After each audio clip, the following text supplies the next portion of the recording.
I believe we're all back in the room and back on record. This is one of the most exciting things I get to do all day. Would you raise your hand this morning? We're getting this on tape? Yes. In the matter before us this morning, do you hereby solemnly swear to tell the truth, the whole truth, and nothing but the truth? I do. Thank you very much. Sheriff, can you state your name for the record, sir? Ben F. Johnson, Can you tell the board what is it that you do exactly, sir? Sheriff of Volusia County, And how long have you been the sheriff, sir? over 11 years, And how many total years in law enforcement have you had? just about 39. Were you ever a road patrol officer, sheriff? That's where I started with Road Patrol, Volusia County Sheriff's Office. And in your experience, did you ever have to pull someone over for driving under the influence? Yes, ma'am. What about fleeing and eluding? Yes, ma'am. Okay. Can you guesstimate how many times you've done that, sir? No, I could not even come close to it. Over 100, possibly? Probably. Sheriff, as the sheriff for 11 years, can you talk to the board a little bit about what expectations you have of your deputy sheriffs and how they carry themselves, sir?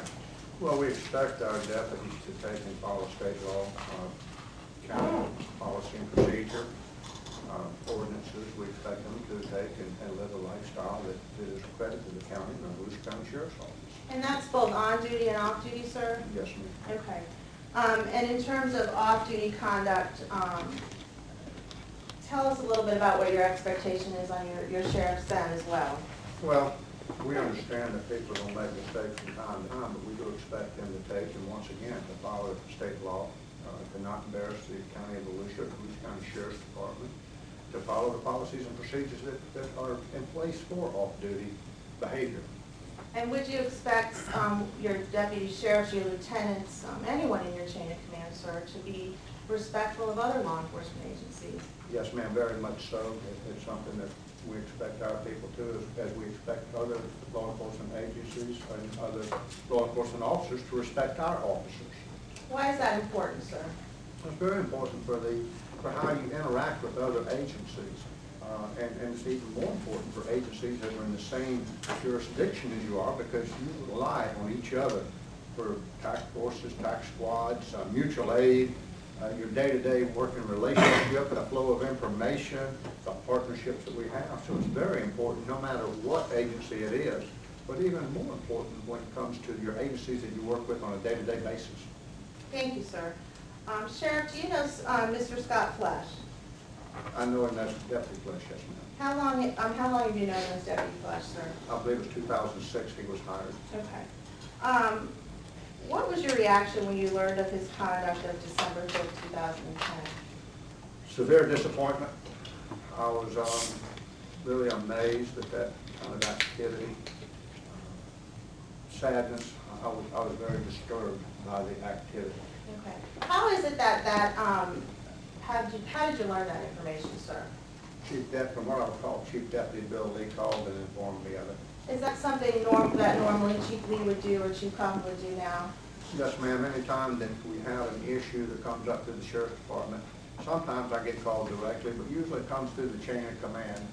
And if it rates of the importance, either a major or the Chief Deputy calls me and lets me know what issue is out there, what may have happened. And Chief Lee, would he normally institute or make a decision about, say, an internal affairs investigation? Yes, ma'am. That was something that he made that decision about, sir? Yes, ma'am. Okay. And to your knowledge, was an internal affairs investigation conducted in this case, sir? Yes, it was. Okay. And what happens when an internal affairs investigation is concluded? What do you do? Well, once the investigation is done, it's presented to staff by the Internal Affairs Unit. The whole investigation is presented. At that time, staff discusses it in a closed staff meeting. Go around, and sometimes it takes a few minutes, sometimes it takes quite a while. And normally we have in there an attorney for the county that sits in there also. And we'll discuss it, like I said, because you'll have sometimes varying opinions and different information. And as you're discussing, sometimes even some of the opinions change. I do this trying to take, so you don't end up with a halo effect. I'm the final decision. I'm the one who the decision rests on at the end. So, you know, any of those things. But I like to listen to the staff as they tell us, you know, what they think. We also have civilian staff, not just law enforcement staff. And so we discuss it all the way through. They give me their feelings, their thoughts.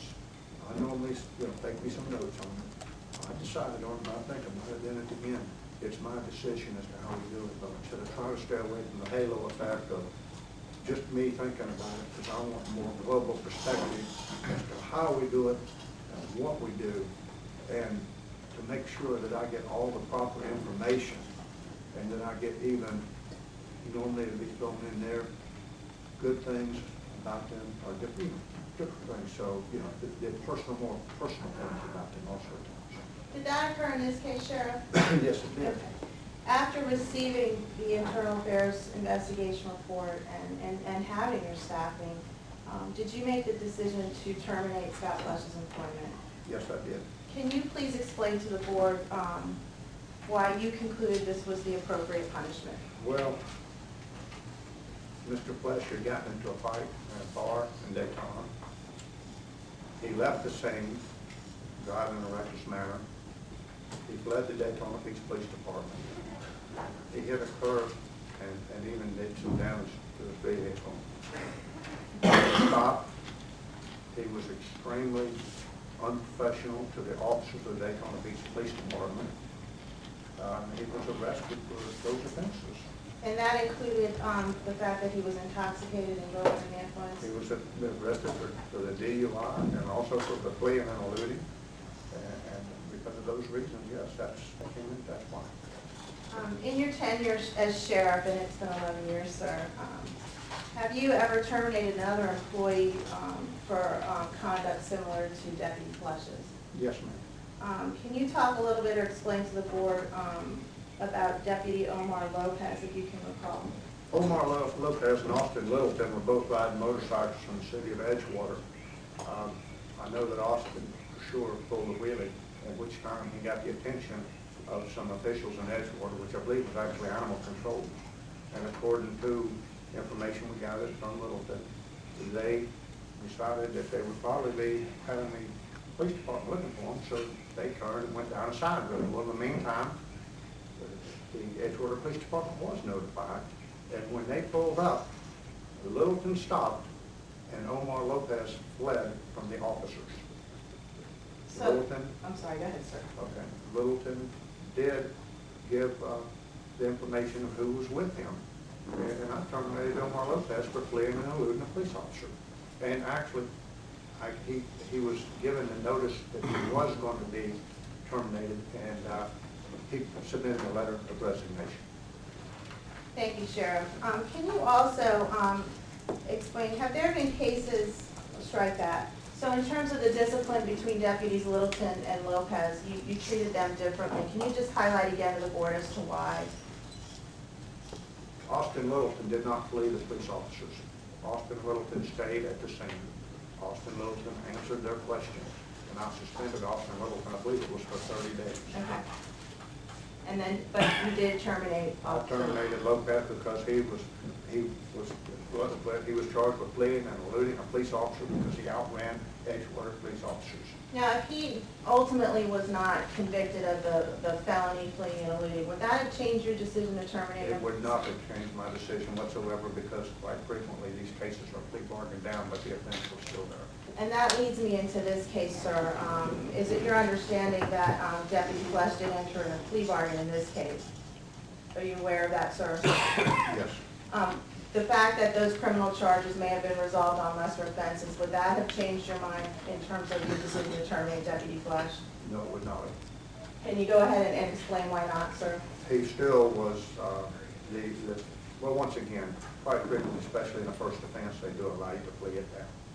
There was enough information there that we felt strongly he was guilty of fleeing and eluding. He was guilty of reckless driving. He was guilty of driving under the influence, and he was also guilty in the manner in which he treated the officers of the Daytona Beach Police Department. Thank you, sir. Also, Sheriff, can you talk a little bit, or let me ask you this question. Have there been cases where you've imposed discipline other than termination for some of your employees that have been arrested for DUI only? Yes, ma'am.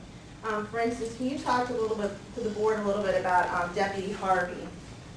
Deputy Harvey was arrested for driving under the influence by South Daytona PD, from what I recall.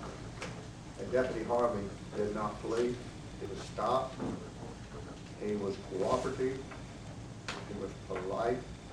And I suspended him.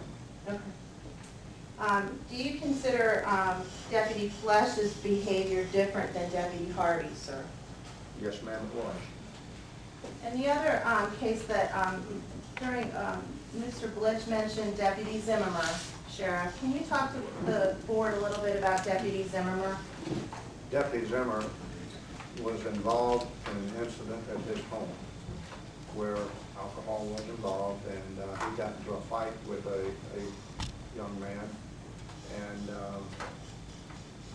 like I said, it was at home, was not a driving offense. He was not, he did not give the officers of the Orleans Beach Police Department any problem, but I suspended him for a lengthy period of time. Does this 30 days sound about right, sir? Yes, ma'am, I suspended him for 30 days. And was it your understanding, Sheriff, that that Deputy Zimmermer was charged by the State Attorney's Office with misdemeanor battery, is that correct? Yes, ma'am. And the victim in that case was a minor, is that correct? Yes, ma'am. Can you talk to the board a little bit about your concern about that victim being a minor? I'm sorry. The victim in the Zimmermer case, he was a minor. He was a minor, and because of all the instances involved, that's why I opted for a lengthy termination. A lengthy, a lengthy suspension over a termination. Okay. I'm sorry, I didn't mean to be, and I don't want to be redundant, sir, but can you explain to the board, because the defense has brought this up, why you treated Deputy Zimmermer in your decision to discipline him differently than Deputy Flesh? Well, the Deputy Flesh incident, once again, there was many issues involved. I say many. The bar fight, the running red lights, the driving under the influence, the way he treated the officers. So there was a lot of things in this one. Well, as you go back to the others, and you have a simple incident. It's not simple, I should say. You have an incident, but it's not involved in all these other things to where the way you treat other people are compounded with more criminal behavior. And we try, whenever possible, we try to take and salvage people. As part of your termination process, is Mr.